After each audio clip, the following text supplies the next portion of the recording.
না, সেটা বলেননি, আমি ছিলাম, সেটা বলেছেন, মানে বলেছেন উনি ওই হামটি ডামটি, যেহেতু আমাদের মাননীয় মুখ্যমন্ত্রী সেন্ট্রাল বাজেটকে বলেছেন, উনি বলছেন এটাও এটাও হামটি ডামটি।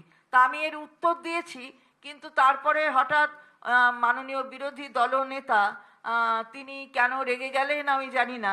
আমি কিন্তু কোনো ব্যক্তিগত আক্রমণ করিনি, কারণ উনি নিজের সম্পর্কেই বলছিলেন উনি ছেলেবেলায় বাংলা স্কুলে পড়তেন, তারপরে কতগুলো ছড়া উনি শুনেছেন, হামটি ডামটি ওটা ওটা ওটা বললেন, উল্লেখ করলেন। তাতে আমি বললাম যে এটা পুরো ছড়াটা একটু পড়ে দিলাম, যে হামটি ডামটি sat on a wall, Humpty Dumpty had a great fall, all the king's horses and all the king's men could not put Humpty together again। তার মানে ওই যে বাজেট, ওই বাজেটটা হামটি ডামটি কেন বলেছেন মাননীয় মুখ্যমন্ত্রী? ওই যে একটা চূড়োয় বসে একটা বাজেট হচ্ছে, তারপর সেখান থেকে পপাত ধরণী তলে আর কেউ সেই বাজেটকে আর একসাথে করতে পারবে না, ছত্রাকার হয়ে যাবে, তাই জন্যে হামটি ডামটি বলেছেন।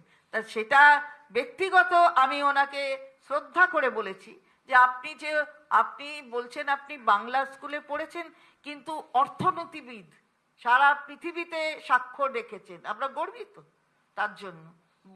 সদনে দাঁড়িয়ে বলেছি, রেকর্ডেড, যে আপনি বাংলার লোক, গর্বিত। কিন্তু এত অর্থনীতি কিন্তু বাংলা শিখে খালি বোঝা পড়া যায় না, এটা আবার ইংরেজিও পড়তে হয়। তাহলে ইংরেজিটা পড়েছেন, তারপরে গিয়ে হয়েছে। এবার বাংলায় 15 বছরে কি হয়েছে আপনি হয়তো তখন অন্য দেশে ছিলেন, বুঝতে পারা যায়নি।